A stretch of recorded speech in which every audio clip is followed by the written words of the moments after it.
conversations up inside my head, like I'm taking a vacation from the life I live. Praying to hear you calling, praying for Jesus walking. I know that you're the answer to my questioning. I know that you're the God that's over everything. I feel your blessing on me. It feels like Sunday morning. Eyes focused on the sky, head full of reasons why. I don't care what other people say. I look to you.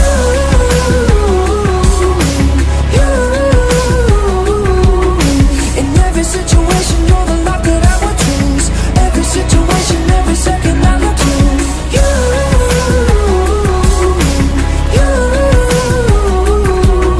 In every situation, you're the light that I would choose. I look to you, I look to you. In the valley of the shadow, I will have no fear. In the moment of my weakness, I can feel you here. You're always close to me, with everything I need. I see you lighting up the dark until it disappears. I feel you raising up my life into the stratosphere. You're always close to me, with everything I need. Eyes focused on the sky, head full of reasons why. I don't care what other people say. I look to you.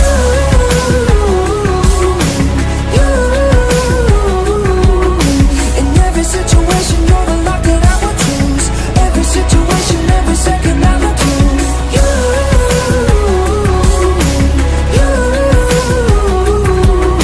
In every situation, you're the light that I would choose. I look to you, I look to you. The past couple nights been rough, I keep waking up filled with anxiety and doubt, don't think I'm strong enough. They said my prayer was a weapon, that I should dust it off. Or maybe every time I took a step I didn't wait for God. I don't know, but if I'm weak I know that He is strong. He sees it all, the hurt inside of me that keeps me numb. And if I keep this unforgiveness, how do I move on when it was His Son who took the cross for me where I belong?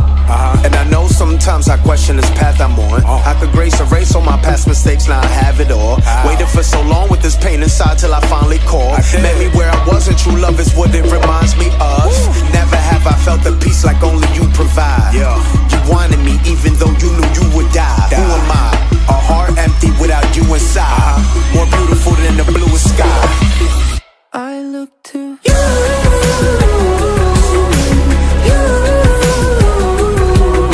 In every situation, you're the light that I would choose. Every situation, every second I look to you.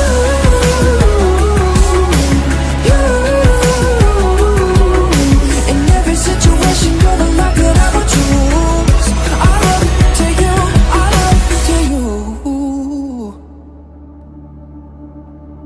When the best of me is barely breathing, when I'm not somebody I believe in, hold on to me. When I miss the light, the night is stolen. When I'm slamming all the doors you've opened, hold on to me. Hold on to me.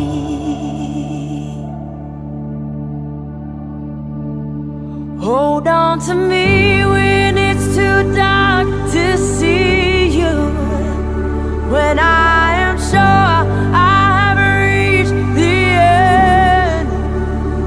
Hold on to me when I forget I need you. When I let go, hold me again.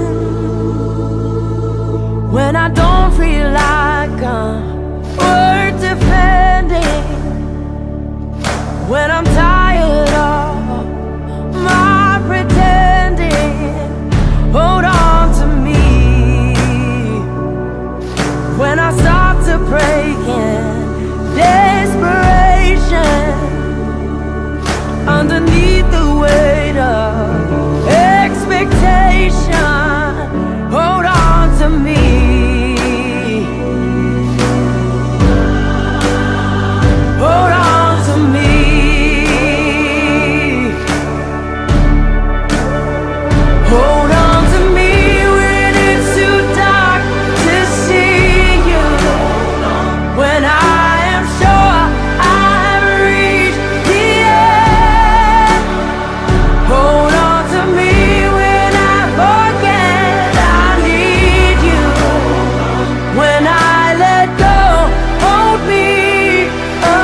nobody loves me better. Hold on to me. Hold on to me.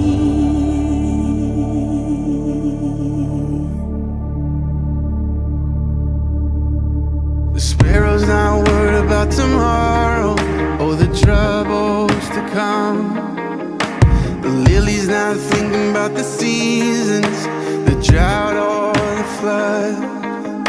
The tree that's planted by the water isn't fazed by the fire. So why should I be? 'Cause you take good care of me. You take good care of me. You know what I need before I even ask a thing. And you hold me in your hands with the kindness that never ends. I'm carried in your love no matter what the future brings. Yeah, you take good care of me. The sun's not worried about the winter, 'cause soon it will pass.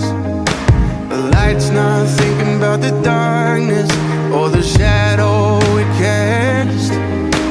A heart that's planted in forgiveness doesn't dwell in the past. So why should I be? 'Cause you take good care of me. You take good care of me. You know what I need before I even ask a thing. And you hold me in your hands with the kindness that never ends. I'm carried in your love no matter what the future brings. Yeah, you take good care of me.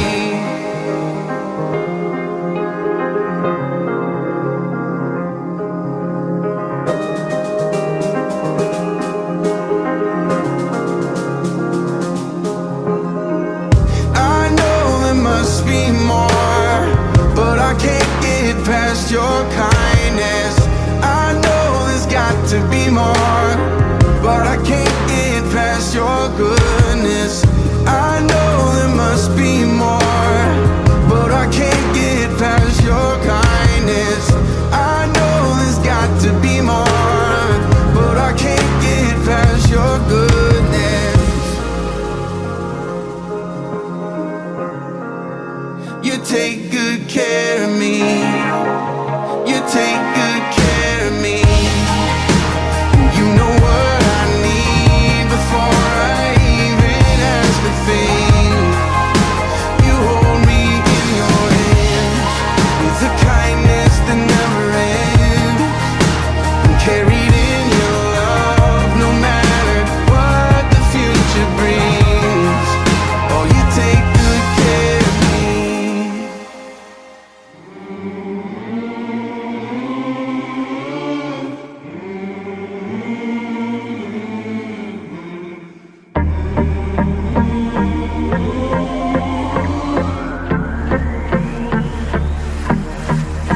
It's been a long road, and I've been through so much through the years.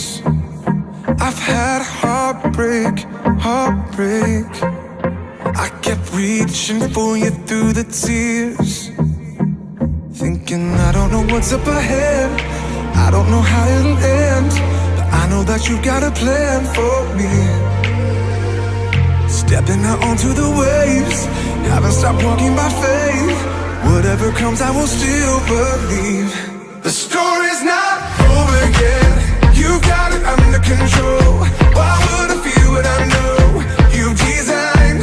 The story's not over yet. You've written every word. Can't wait to see where you go with my life. The story's not over yet. I found your goodness through pain, found your mercy down upon my knees. I've learned when life goes sideways, you still got me where I need to be. Don't need to know what's ahead, don't need to know how it ends. I know that you got your hand on me. The story's not over yet, you've got it under control. Why would I feel what I know you've designed? The story's not over yet, you've written every word. Can't wait to see where you go with my life. The story's not over yet. The story's not over yet. The story's not over yet. The story's not over yet. I believe what you started, you will complete. I believe every broke thing will be redeemed.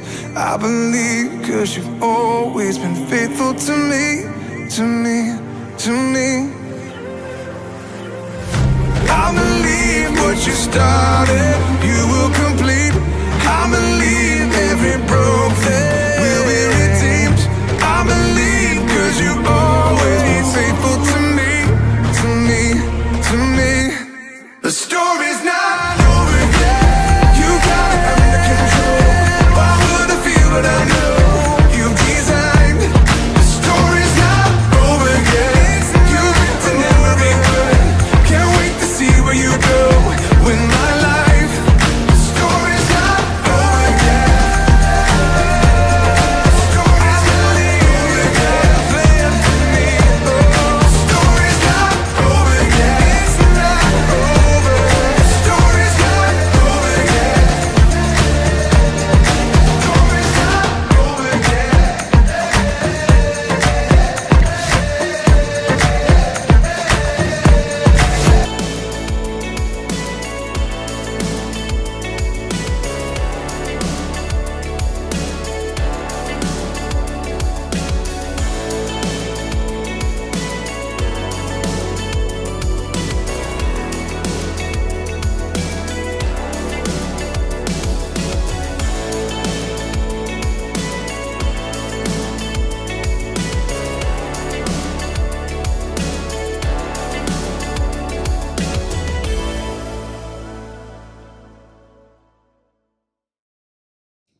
Good morning, happy Sunday, welcome to New Garden Online. If this is your first time joining us, my name is Jeff, I'm the lead minister at New Garden Church, and while we typically meet at DuPont Tyler Middle School in Hermitage right now, we're still online, we've got a great day planned. We're in week 15 of our series, Long Story Short, where we have been taking a journey through the entire Bible. But before we get there, let's jump into the chat room, let's say good morning to one another, let us know how you're doing, and let's answer a question. Today is a holiday. It is National 8-Track Tape Day.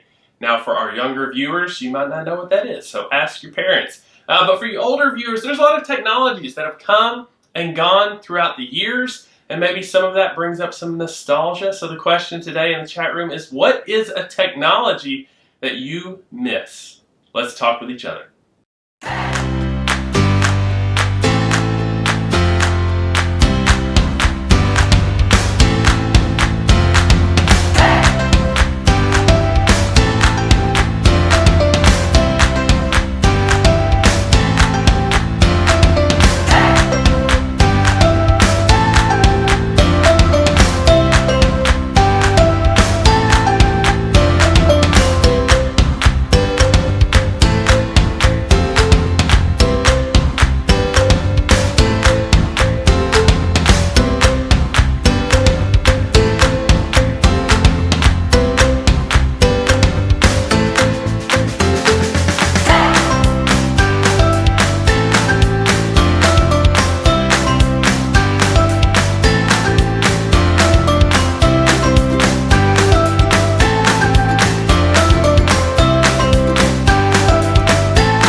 Welcome to New Garden Church. It's so good to be back with y'all today for another Sunday online. Thank you so much for joining us. If this is your first time with us at New Garden, we are especially glad that you're here and we want you to feel welcome and we would love to connect with you. And one way we want to do that is through a connection card. So if you look at the top of your screen, you should see a button that says connection card. You can go ahead and click there. It'll take you to a page where you can connect with us by getting signed up for our newsletter. And it will also allow you to pick a charity out of 4 options. And whichever charity you choose, we are going to donate $10 to that charity on your behalf. So if this is your first time with us today, please don't miss out on filling out a Connect card, connecting with us, and helping us to give back. Thank you for being here. This month, during April, we are partnering with Compassion. If you don't know about Compassion, they're a really wonderful organization that works in countries all across the world. They provide care to children who need education. They provide church homes and basic needs like food and clothing. And it's just a really awesome organization. And so today and throughout April, every 6 check-ins at New Garden Church is going to provide a day of care to a child in need. That is awesome. So go ahead, pull out your phone, check in on Facebook, or tag your location on Instagram at New Garden Church, and you can use the hashtag #CompassionForKids. And if you want to learn more about them, you can check out their website. And even if you want to, you can sponsor a child. It's only $38 a month. I personally have been sponsoring a child since 2015. So it's affordable, it's doable, and it's a really awesome organization. So I encourage you to check them out. And if you have any questions, you can ask me about it. But first and foremost, check in at New Garden Church today and give back through Compassion with us in the month of April. We have an exciting thing coming up next month. So mark your calendars for May 8th. We're having another mobile food pantry, and we're really excited about it. We are going to be handing out food for free to our neighbors in Hermitage. We'll be at DuPont Tyler.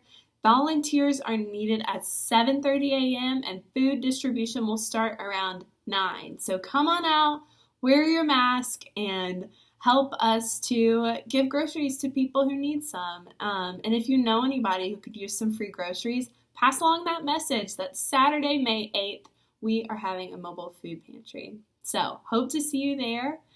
And we got to see a lot of you last Sunday, which was so awesome. Thank you so much to everyone who was able to come and celebrate Easter with us in person.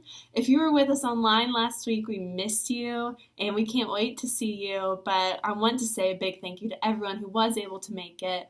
It was such an awesome day. We worshiped together and hung out and had lunch and an Easter egg hunt, and the weather was beautiful. And so if you were there or if you were not there, we want to show you a video of how fun it was, and we just are so thankful for the blessing that last Sunday was, that we got to celebrate the hope that we have in Jesus and also celebrate our first time back on a Sunday morning in a really long time, all at the same time. So you might have seen this video already on our social media, but we want to show it to you now as well, and just give praise to God that we were able to come together and celebrate Easter together. So check this out.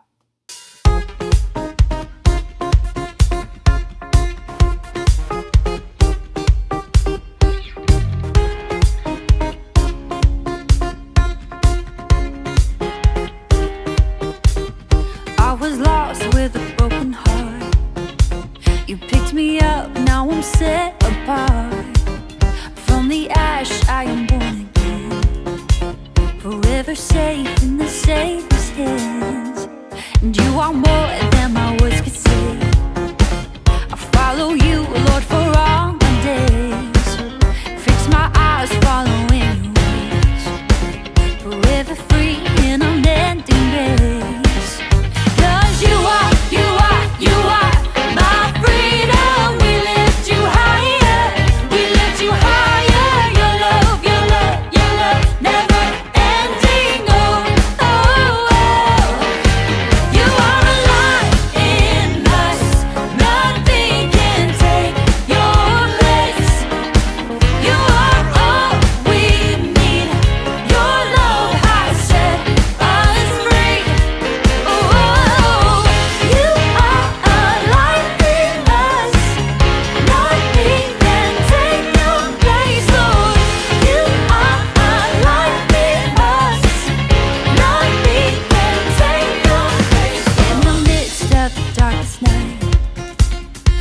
let your love be the shining light, breaking chains that were holding me. You sent your son down to set me free, and everything of this world will fade. Pressing on till I see your face, and I will live that your will be done, and I won't stop till your kingdom comes. 'Cause you are my freedom. We lift you higher, we lift you higher. Your love, never ending. Oh, oh, oh. You are alive in us.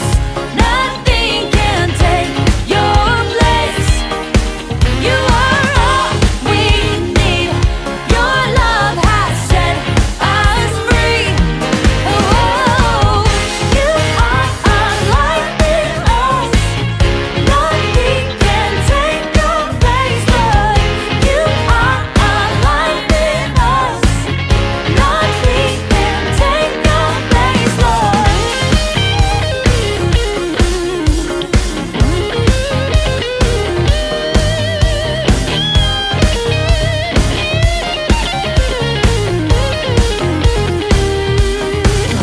Cause you are my freedom. We lift you higher, we lift you higher.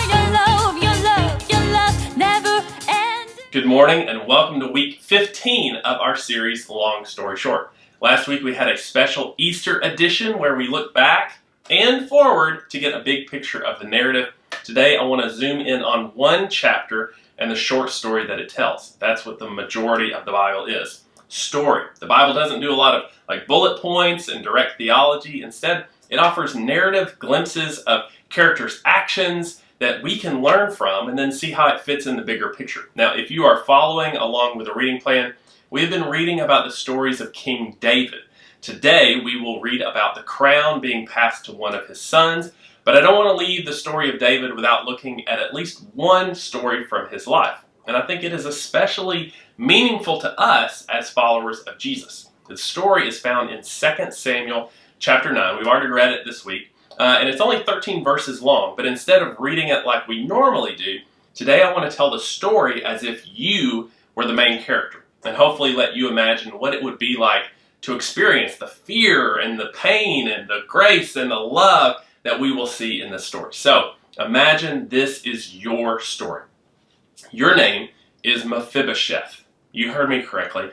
Mephibosheth. It's not a common name. It never gets spelled correctly. Maybe you would rather people just call you Bo, but it's not just the length of your name, it's also the meaning. You see, Mephibosheth means one who scatters shame or breathes shame. Not really a name you would be proud of, right? But your name is not the worst part of your story. There was a tragic moment that happened when you were young.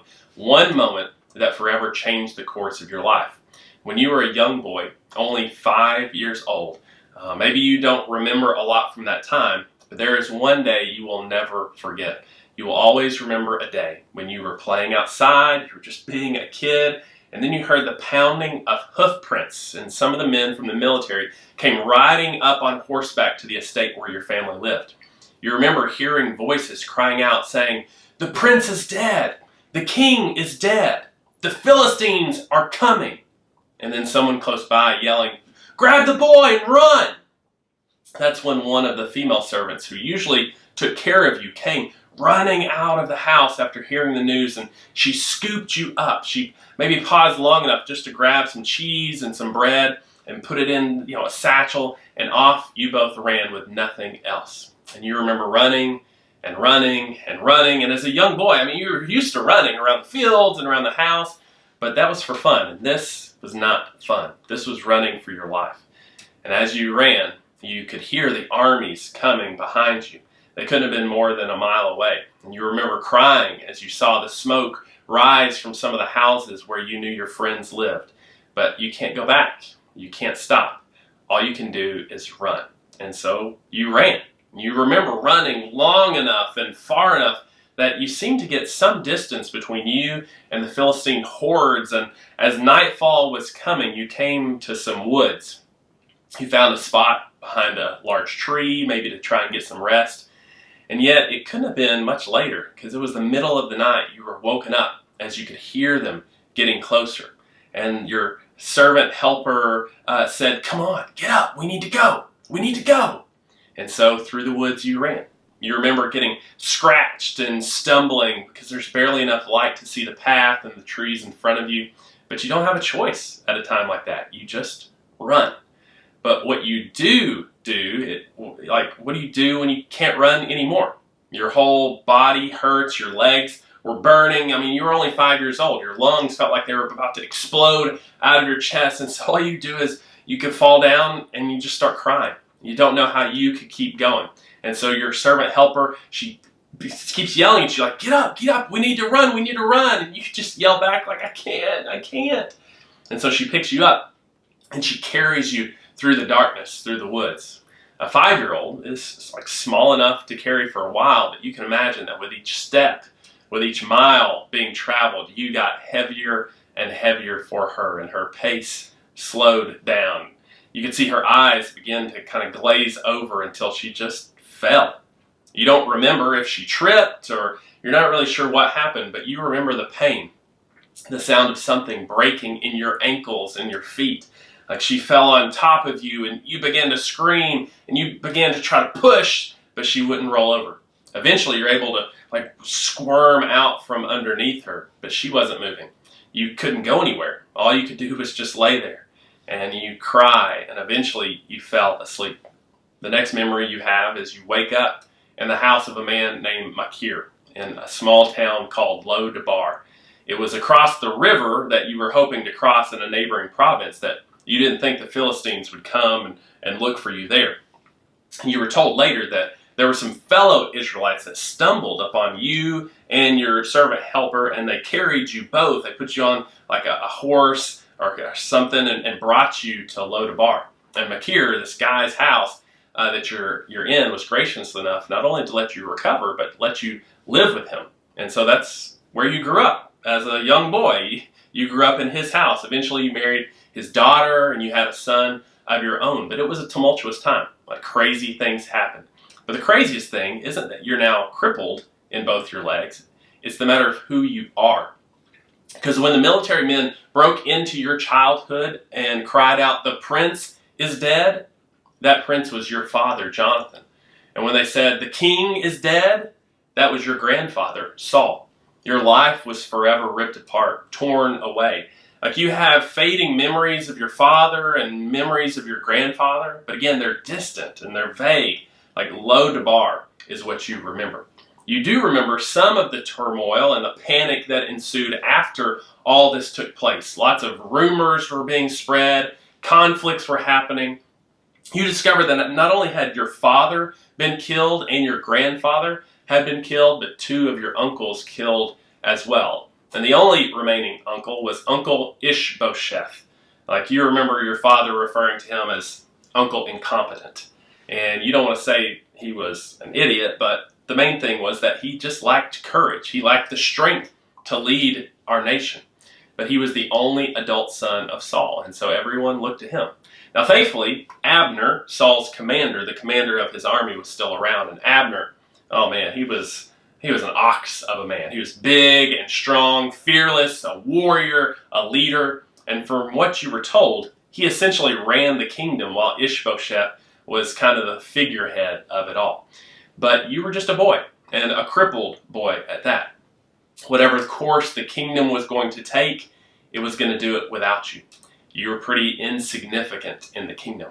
But what was most significant is several years later, you remember being told that the kingdom had rallied around David, this king from Judah in the south. And honestly, you didn't know what to think about David. Like you'd heard mixed things about him growing up. You heard your father and your grandfather talk about him, and other people. Like on one hand, some people had told you that he was your father's best friend, that they were close. And yet at the same time, you heard stories about how he was on the run. He was trying to revolt and take over the kingdom, and you didn't know what to believe. Like there were rumors going around, and you'd hear a different story depending on who you talked to. 2 different explanations of all that had taken place. The one explanation was that your grandfather, King Saul, had this insane fear of David, like an irrational obsession with him and just wanted him dead, and that David had to flee for his life. But others would say that Saul saw right through David, through the facade of David, and could see that David was conniving, was manipulative, and was trying to manipulate your father Jonathan, trying to orchestrate things so that David could take over as king one day. And you didn't know who to believe, right? Like, admittedly, when you heard that Ishbosheth had been assassinated, it made most sense that David was behind it. Like, that was one more step in his plan to take over the kingdom. So for years, you didn't think too highly of David. And so the safest thing to do was just to remain in obscurity, just to hide out and live your days under the radar. Like, it wasn't great. You couldn't make much money, but you figured out how to do some things with your hands. You helped Machir with some woodworking and some odds and ends around the house, and like, you did as much as you could do. And you fell in love with his daughter, and you had a son of your own, and like, you were as happy as you could expect in that day. Until the day that Ziba showed up. Like, you barely recognized him, it had been so long. Ziba was the head servant in your household as a child. He oversaw the estates and all the servants, kind of ran the household. And when he showed up and knocked on your door, your heart started beating faster. He knocked on your door, and 2 of David's guards were on either side of him, and he said that David wanted you to come to the palace. That same fear you felt as a child running through the woods suddenly grabbed your heart, but there was no running away now. Only questions running through your mind. Why would David want to see you? Like, it was common practice in those days that when one king took over a new family, that every descendant of the previous king would be killed. Like, why leave around a potential threat to the throne? Like, you just wanted to stay out of sight, out of mind, away from everything taking place in Jerusalem. But here was Ziba and David's men. Like, you tried to come up with some excuse about why you couldn't go, why you were needed in Lo-Debar. But they had a wagon ready to take you. So you went, you kissed your wife, kissed your son goodbye, you got in the wagon, and they brought you to Jerusalem. Now, you had heard rumors about Jerusalem. You had heard about some of the changes that David had made, that David had conquered Jerusalem and that he had made it his new capital city. You had heard that it was a fortress, but you were not prepared for what you saw. The walls of the city were thick and stone and breathtaking. The city gates were tall and metal, and the place looked like a fortress. It looked indestructible. And through the gates, you went up to the palace itself, which again, you had never seen anything like it as a boy. Like, you remember memories of seeing where your grandfather King Saul lived, and it was nothing like this palace of David's. The ceilings were high, the walls were paneled with cedar, and there were beautiful ornate designs, gold, silver trim, and they set you down in this kind of outer waiting room. And you don't know what's going to happen to your life. And then when some of the guards came and slowly ushered you into the king's presence, you hobbled up to the king and you fell on your face, and he said, Mephibosheth. And the whole time your head is down, you're expecting one of the guards next to you to bring down his sword and just cut off your head and be done with you. And as you waited, nothing happened. And you look up and you see David. And David says, don't be afraid. And he had a smile on his face, and he looked at you with this gleam in his eyes, like a tear, and he began to tell you the story of his friendship and your father's friendship. That when everyone else turned their back on David, your father didn't. The one person who should have rejected David when God had told David that he was going to be king, your father should have been the very one to push him away, because your father was next in line. And in a perfect world, it would mean that you would be next in line after that. But Jonathan saw that God was at work in David. Jonathan could see David's heart, that there was this kindred spirit between them, and they became closest of friends. And when your grandfather, Saul, wanted David dead, it was Jonathan, your father, that would give him the news, that would tell him to watch out, that would warn him and protect him and provide shelter for him. Jonathan committed himself to David. He knew that God would follow through on his promise to make David the king. And apparently, your father had said, listen, no matter what, I'm going to support you.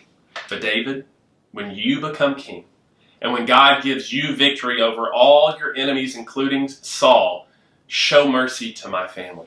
Don't let my descendants be killed. And David shared with you about how the time had come when God had given him the victory. And for the first time in the nation of Israel, as long as anyone could remember, there was this measure of peace. And in that peace, David shared with you that he began to remember, to think back and remember that promise to Jonathan. And he said, who can I talk to? Is there anyone left in Saul's house? And sure enough, Ziba was summoned. And sure enough, Ziba had told David about you. All this time, you'd been hiding for fear of your life. And as David began to share what he wanted to do for you, your knees start to shake. You couldn't believe your ears. David said he wanted to make good on his promise to Jonathan, because Jonathan never backed down on his promises to David.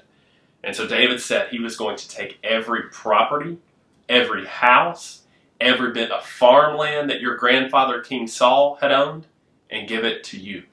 He took Ziba and his sons and his servants, and he made them your servants, that they would oversee the land for you, so that you would be taken care of for the rest of your life. In an instant, you went from the one who scatters shame, a name that unfortunately fits you pretty well over the years, and instantly you became one of the wealthiest men in all of Israel.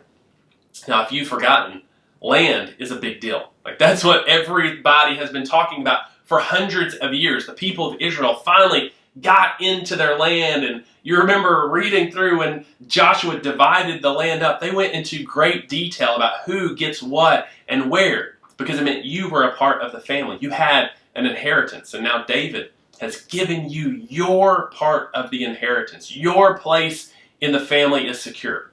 And not only that, but David, he didn't just want to provide for you. Not only did he just want to make sure you were taken care of, he invited you to come and live in the palace with him, to be like a son. He knew that he couldn't take your father's place, but he said he wanted to try. And you were welcomed with your family into the palace, and the rest of your days you ate at the king's table. You got to live with the king. You talked with the king on a regular basis. You lived like a prince for the rest of your days. What a wonderful story, right? But that's not our real story, right? Like, we didn't live thousands of years ago. Like, thankfully, we don't have some strange name like Mephibosheth. We don't live at the time of the kings. We're not broken, estranged, in need of someone to save us. Or are we?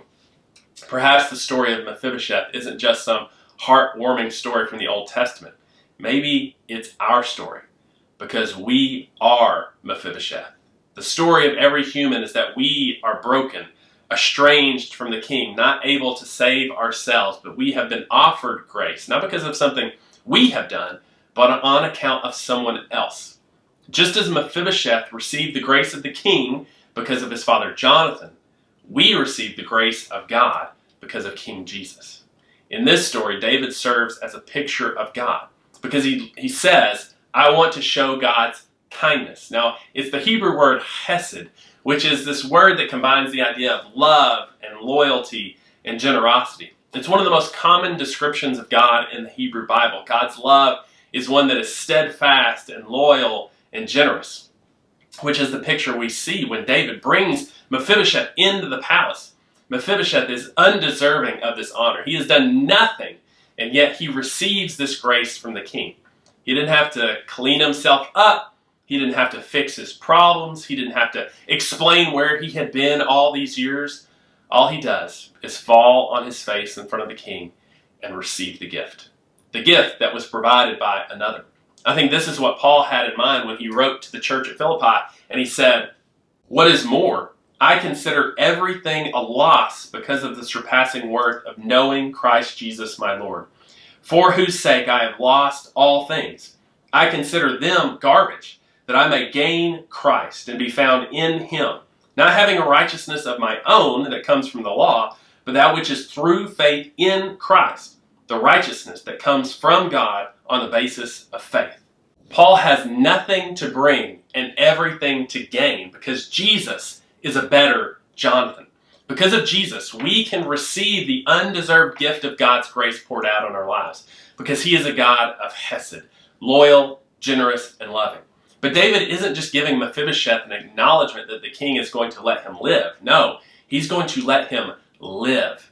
Mephibosheth has been living in this no man's land of Lo-debar, which means without pasture. It's a place where life can't really even flourish. And David gives him back the land that belonged to his family. Land is a big deal at that time. Mephibosheth is back in the family of Israel. But Jesus is a better Jonathan because we now find ourselves back in the family of God. John writes, "See what great love the Father has lavished on us, that we should be called children of God, and that is what we are." But the land also meant Mephibosheth was sharing in the inheritance of God's promise to Abraham, that they would possess the land. But Jesus is a better Jonathan, and we share in the inheritance of his promise through Jesus. Peter writes, "Praise be to the God and Father of our Lord Jesus Christ. In his great mercy, he has given us new birth into a living hope through the resurrection of Jesus Christ from the dead, and into an inheritance that can never perish, spoil, or fade."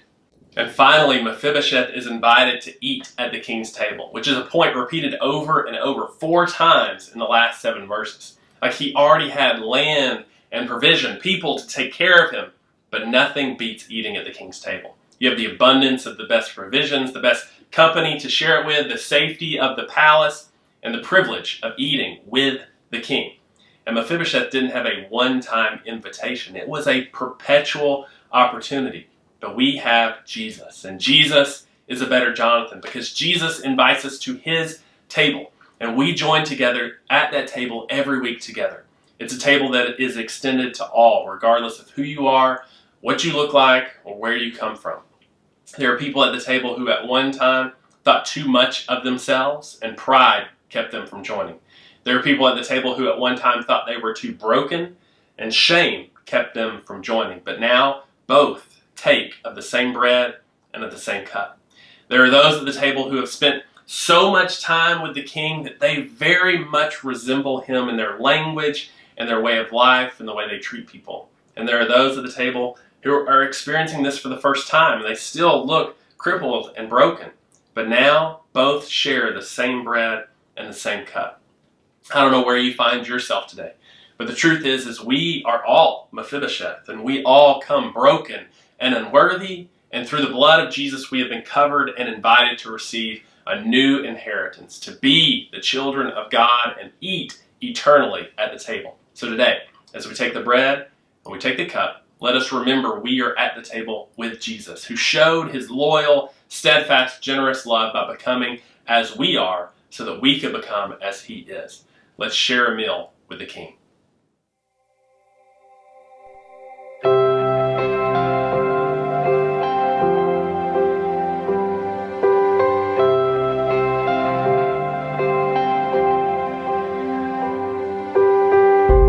We all start on the outside looking in. This is where grace begins. We were hungry, we were thirsty, with nothing left to give. Oh, the shape that we were in. And just when all hope seemed lost, love opened the door for us. He said, come to the table. Come join the sinners who have been redeemed. Take your place beside the Savior. Sit down and be set free. Come to the table.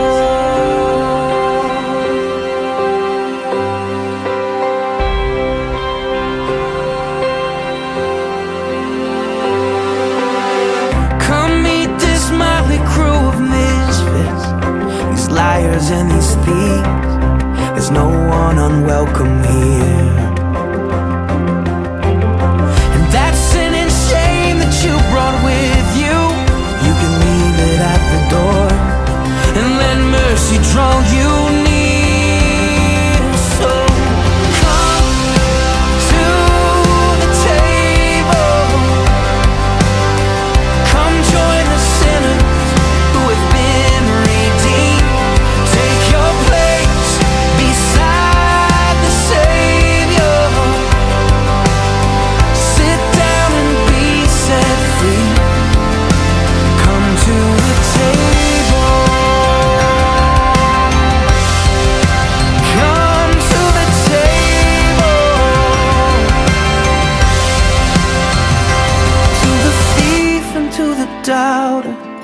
to the hero and the coward, to the prisoner and the soldier, to the young and to the older, all who hunger, all who thirst, all the last and all the first, all the paupers and the princes, all who failed, you've been forgiven, all who dream and all who suffer, all who loved and lost another, all the chained and all the free, all who follow, all who lead, anyone who's been let down, all the lost who have been found, all who've been labeled right or wrong, to everyone who hears this song.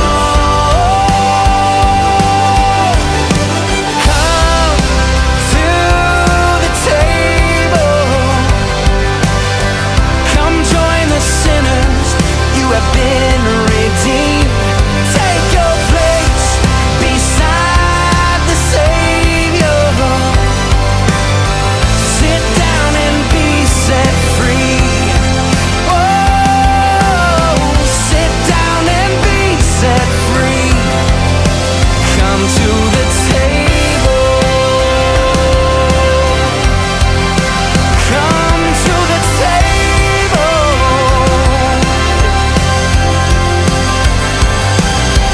Sit down and be set free. Come to the table.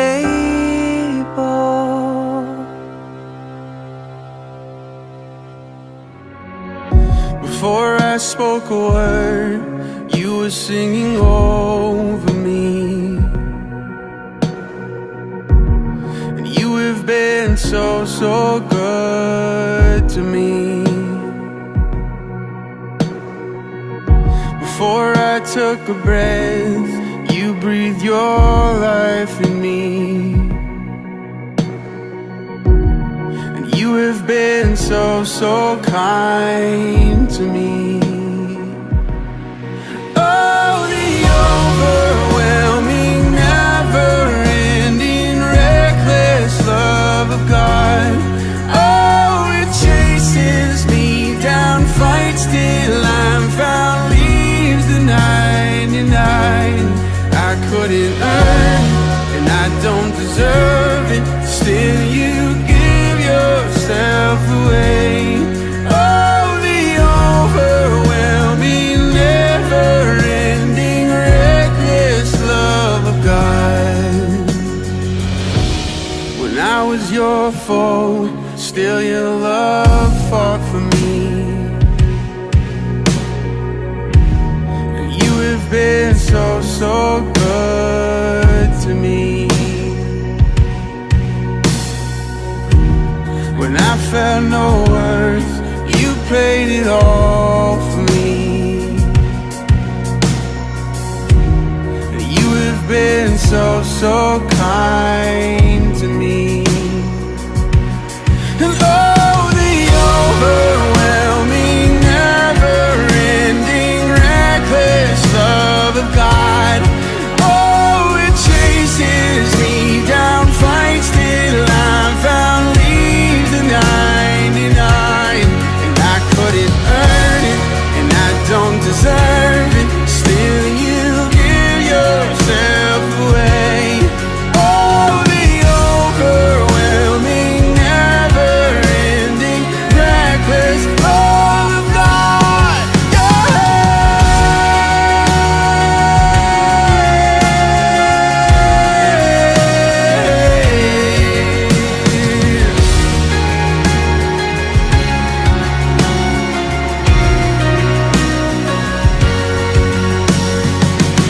There's no shadow you won't light up, mountain you won't climb up, coming after me.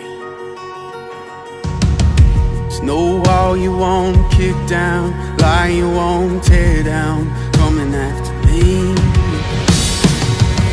There's no shadow you won't light up, mountain you won't climb up, coming after me. There's no wall you won't kick down, lie you won't tear down, coming after me. Oh, the overwhelming, never-ending, reckless love of God. And oh, it chases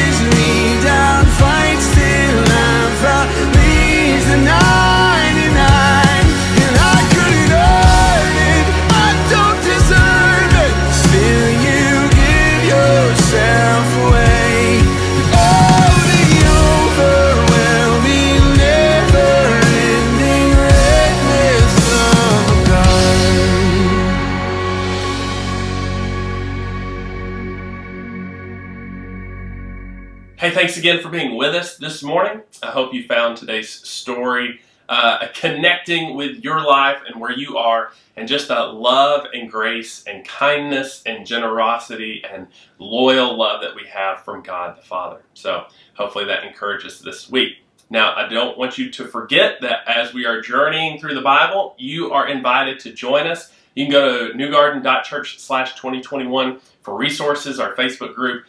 It is never too late to jump in and enjoy walking through the Word of God together. We also do that on Tuesday night on Zoom. If you go to newgarden.church/chat, you can find the link there. We take about an hour Tuesday from 7 to 8, read a chapter or a story, and then talk about it. So please make plans to join us. We have a lot of fun doing that. And mark your calendars for May the 8th. That is our next mobile food pantry. You can go to forhermitage.com to sign up, or for more information, let people know May 8th is going to be the next one for that. And we will see you next week right here online.